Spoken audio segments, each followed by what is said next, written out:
বাংলাদেশ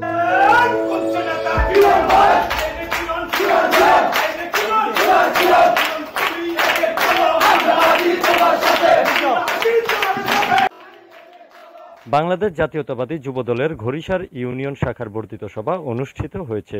শুক্রবার 18 জুলাই বিকেলে উপজেলার ঘড়িসার ইউনিয়নের বাংলা বাজারে নড়িয়া উপজেলা বিএনপির সাংগঠনিক সম্পাদক হাজী মতিউর রহমান সাগরের কার্যালয়ে এই সভা অনুষ্ঠিত হয়। সভায় ঘড়িসার ইউনিয়ন যুবদলের নবগঠিত আহ্বায়ক কমিটির নেতাকর্মীরা উপস্থিত ছিলেন। তারা ভবিষ্যৎ সাংগঠনিক পরিকল্পনা, কর্মসূচির বাস্তবায়ন ও দলীয় কাঠামো শক্তিশালী করার বিষয়ে আলোচনা করেন।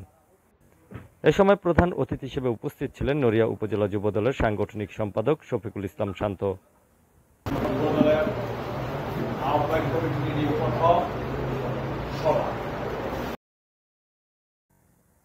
নেতারা বলেন, নতুন নেতৃত্বে যুবদল ঘড়িসার আরও সক্রিয় ও সাংগঠনিকভাবে গণতন্ত্র পুনরুদ্ধারে কাজ করবে।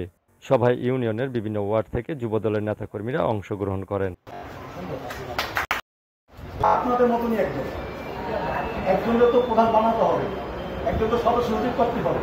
সেই হিসাবে ইউনিয়নকে আমাকে দেওয়া হয়েছে। আমরা কিন্তু বড় কোনো দায়িত্ব নেই, আপনারা আমাদের সাথে সবাই আছেন। আমরা চাই 18 তারিখ